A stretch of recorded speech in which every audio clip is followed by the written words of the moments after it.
Hey everyone, welcome back to the channel. In this video, I'm going to be doing a quick discussion review of Livesuit by James S.A. Corey, a novella that just came out in the Captives War series. I just did a review a couple weeks ago of The Mercy of Gods, the first book in that series. I really enjoyed it. I thought it had some things that, weren't maybe the absolute best, but from a world building and concept standpoint, I really liked it. And in terms of talking about fan theories, about where things could go, I had some thoughts, but you all had some amazing comments as well, pointing out some stuff that I had missed, some pretty mind-boggling revelations, actually. And we got even more of those in this novella. So this is going to be full spoilers. If you have not watched that first video, if you haven't read that first book, go do so. If you are a fan of science fiction, if you are a fan of The Expanse and space operas, all that good stuff. And definitely go check out this novella. It just came out. It's like 75 pages. It's a really quick read. I highly recommend it because it gives a lot of additional context of the world of the Captives War. And it definitely had some things that made me go, oh, okay, that's the direction we're going to go. So you've all been well and suitably warned. If you guys like this kind of content as well, definitely let me know. And of course, be sure to like and subscribe. This is one of the few series that I'm going to sort of dive into more in terms of fan theories and discussions, probably along things like the world of Aragon as well, and probably more Cosmere stuff down the line as well, that obviously is opening up a really big can of worms. But back to this, let's get into it. We finally have confirmation of who the enemy is. And what a surprise. It was the obvious answer. It's us. It's humans. Kind of no shit, honestly, on that one. It was such the obvious answer that I was almost like, maybe it is, maybe it's not, maybe it's a bait, maybe it's a double blind. But no, it's us. We are the enemy.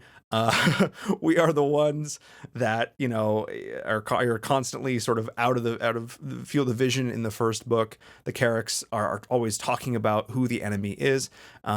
And they don't fundamentally know, which was what really threw me off in this, because clearly they have captured humans before. We have confirmation of this in the Livesuit book. Obviously, they've also then captured the humans that were on Anjin in the Mercy of Gods, but they don't actually know that the humans are the real main enemy. That's weird. That's weird to me. That's the one thing that's really not connecting between these two books for me, which is very odd. Now, not only do we know that the humans are objectively at war, we now know that because of the nature of the Livesuits themselves, the fact that over time they do eventually completely overwhelm the human host, that is almost certainly who the Carracks, or what the Carracks captured in the Mercy of Gods. They talked about sort of having 5 limbs, quote unquote. I can kind of maybe envision this as a hand, but it actually does make sense that they're humans, the head, of course, being like a limb, I guess, in this case. But the thing that I had missed, that one of you awesome folks in the comments pointed out on that video in the Mercy of Gods, was the fact that they had, it was literally one little throwaway line right near the end of the book, that there were biological similarities between the humans that were captured and the servants of the enemy. The fact that they were said they were created entities. They were sort of, I kind of thought maybe they were just sort of fully created creatures, quote unquote, something like you would maybe see in To Sleep in a Sea of Stars, and I'll touch on that book again in a second. But no, I think it's very just, these are Livesuits that have sort of gone the full gambit, the full distance. They have fully taken over the human host, that are there fully taking over and talking for that human host. They're no longer even pretending to be human, which then opens up the discussion, where or when does Livesuit happen? And when does Mercy of Gods happen? Now, my perception is that Livesuit is actually like a prequel in a lot of ways. Now, obviously, we know that humans have been on Anjin for 3,000 years, but we also know that humans have had this tech and have colonized the ability to go faster than light and the ability to colonize a ton of planets for a very long time. They literally talk about the idea of humans colonizing these other planets or these solar systems in the distant past in Livesuit. And then, of course, the matter of time really does come in and is a factor, because wow, this short story, essentially this novella, I don't even think you can call it a novella, it is a short story, dealt with the concept of relativity in such an interesting way. This idea that it all just ceases to matter, and the whole idea that the human government is using the fact that they know that they're going to have their hosts, these Livesuit soldiers, up at relativistic speeds in comparison to the people back home. So there's like no one who's going to fight for them. Again, you had a parent or a child or a lover who's gone off to be a Livesuit infantry. And you just go about and live your life, and they're still doing their 8 years, quote unquote, but that could be almost 100 years for you, and who the hell is going to fight for them? So they do one tour and they're incentivized to do another tour. They think, oh, it's not that big of a deal. I'm serving the greater good of mankind. And yet you come to it at the end and they're literally not even human left at the end anymore. Such a really interesting concept. And I love the theme. Honestly, this short story to me did so much for what they're doing with Captives War. Not only did I like the writing, I think it was a little bit less heavy and a little bit less dense. The sort of the allegory, the similarities, things like Starship Troopers really stood out to me a ton. The idea of the propaganda and the military censors and what's known and what's not and what's being held back, and the idea that they're, I think for me it was pretty obvious in the beginning. It's like, oh, they're never getting out of these suits, are they? Like they're never getting out. That's the joke. I mean, and it was sort of, that was pretty obvious from the outside, I think, but you really sort of climb through it and you're like, okay, here's what's happening. It's like, why would there be anti-military? Well, they're not really anti-military. They're just anti-turning people into mindless slaves and crazy super soldiers, which I think is interesting. And I mentioned To Sleep in a Sea of Stars by Christopher Paolini, a pretty divisive book, I'll be honest, and one that I think kind of earns that divisiveness,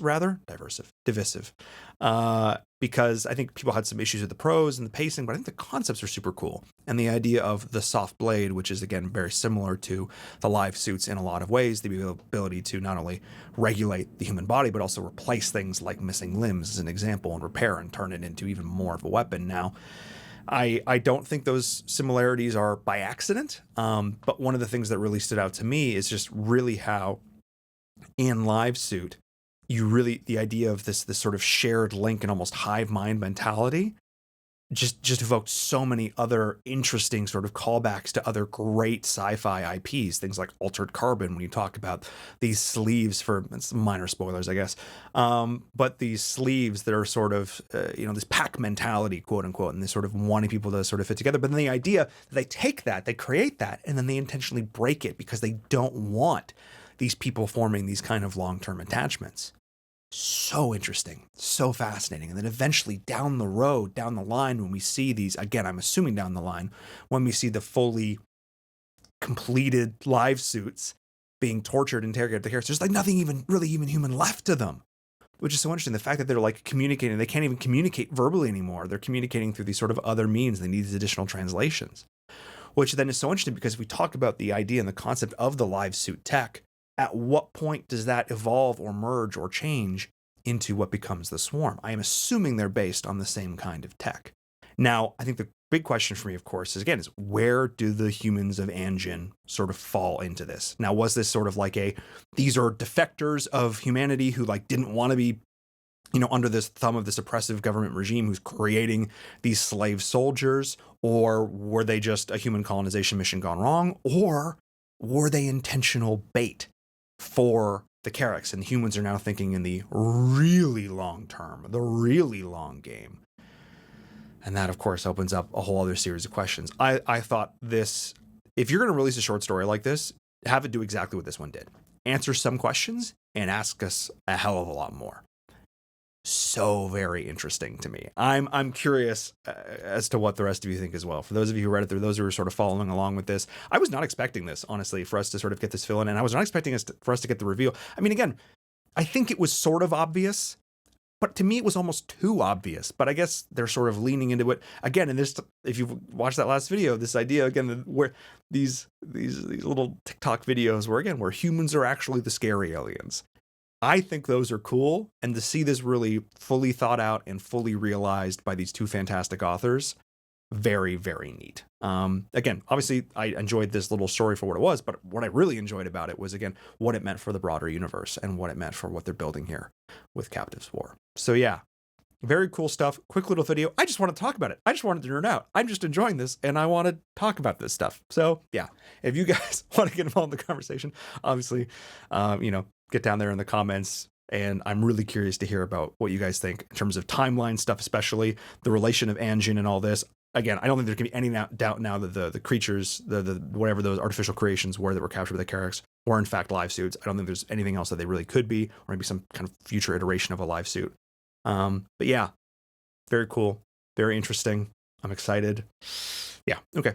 that's it. That was the whole video. Again, like and subscribe if you guys want to see more of this stuff. I've got a lot of videos coming down the pipe. I've been doing a lot of reading recently, which has been great, and some writing stuff too, which has been fun. And we'll start seeing more of that on the channel in a little bit. Sort of spoilers there as well. You guys are the first to know. All right, that's it. That's the whole video.